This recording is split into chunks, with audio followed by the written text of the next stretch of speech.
Praise the lord. యేసు రక్తమే జయము. మన రక్షకుడు మన విమోచకుడైన యేసుక్రీస్తు అతి పరిశుద్ధ నామములో అందరికీ వందనాలు. చిన్న ప్రార్థన ద్వారా ఈ రాత్రికాల వాక్యదానం చేసుకుందాము. పరిశుద్ధుడ మహాగణుడైన దేవ యేసయ్య, సర్వాధికారి నాయన, మీకే వేలాది వందనము కృతజ్ఞత స్తుతి స్తోత్రం చెల్లించుకుంటున్నాను దేవ రాత్రికాల సమయంలో ప్రభు వాక్య భాగం ధ్యానిస్తుండగా వాక్య భాగం అర్థమవులు సహాయం చేసి మీ కృపలో బలపరిచి మీకు మధ్యగా మమ్మల్ని నడిపించి మీ చిత్తాన్ని మా జీవితంలో జరిగించమని చిన్న ప్రార్థన యేసుక్రీస్తు అతి పరిశుద్ధ నామములో అడిగి వేడుకుంటున్నాను తండ్రి. ఆమేన్ ఆమేన్. కొలస్సీలకు రాసిన పత్రిక 3వ అధ్యాయం 11వ వచనము.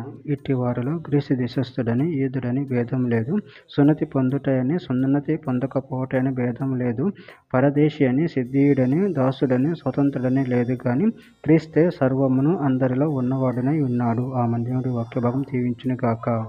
ప్రభునందు ప్రియులారా, ఇక్కడ వాక్య భాగంలో గమనించినట్లయితే ఇట్టి వారిలో గ్రీసు దేశస్థుడని యూదుడని భేదం లేదు, సున్నతి పొందుటి అని సున్నతి పొందకపోవటి అని భేదం లేదు, పరదేశి అని సిద్ధీయుడని దాసుడని స్వతంత్రుడని లేదు, కానీ క్రీస్తే సర్వమును అందరిలో ఉన్నవాడునై ఉన్నాడు. అదేవిధంగా వాక్య భాగంలో గమనించినట్లయితే కీర్తన గానములు 17వ అధ్యాయం 2వ వచనం. కాబట్టి సమస్త అన్యజనులారా యెహోవాను స్తుతించుడి, సర్వ జనములారా ఆయనను కొనియాడుడి, యెహోవాను స్తుతించుడి. యిర్మీయా గ్రంథం 16వ అధ్యాయం 19వ వచనం. యెహోవా నా బలమా, నా దుర్గమా, ఆపత్కాలమందు నా ఆశ్రయమా, భూదిగంతం నుండి జనములు నీ యొద్దకు వచ్చి మా పితరుల వ్యర్థమును మాయారూపమును నిష్ప్రయోజనమునకు వాటిని మాత్రము స్వతంత్రించుకునేరని చెప్పుదురు. అపోస్తల కార్యముల గ్రంథం 10వ అధ్యాయం 34-35 వచనం. దేవుడు పక్షపాతి కాడని నిజముగా గ్రహించి ఉన్నాను, ప్రతి జనములోనూ ఆయనకు భయపడి నీతిగా నడుచుకున్న వానిని ఆయన అంగీకరించును. రోమిలికి రాసిన పత్రిక 10వ అధ్యాయం 12వ వచనం. యూదుడని క్రీస్తు దేశస్థుడని భేదం లేదు, ఒక్క ప్రభువు అందరికీ ప్రభువు అయి ఉండి తనకు ప్రార్థన చేయు వారందరి ఎడల కృప చూపుటకు ఐశ్వర్యవంతుడై ఉన్నాడు. కొరింథీయులకు రాసిన మొదటి పత్రిక 12వ అధ్యాయం 13వ వచనం.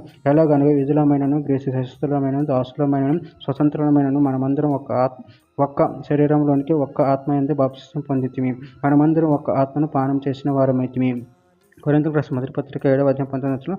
దేవుని ఆజ్ఞను అనుసరించుటే ముఖ్యము గాని సున్నతి పొందుటయందు ఏమీ లేదు, సున్నతి పొందకపోవటయందు ఏమీ లేదు. గలతీయులకు రాసిన పత్రిక 5వ అధ్యాయం 6వ వచనం. యేసుక్రీస్తు నందుండు వారికి సున్నతి పొందుటయందు ఏమీ లేదు, పొందకపోవటయందు ఏమీ లేదు, కానీ ప్రేమ వలన కార్యసాధకమగు విశ్వాసమే ప్రయోజనకరమగును. చివరిగా ఒక మాట. యోహాను రాసిన మొదటి పత్రిక 5వ అధ్యాయం 11వ వచనం.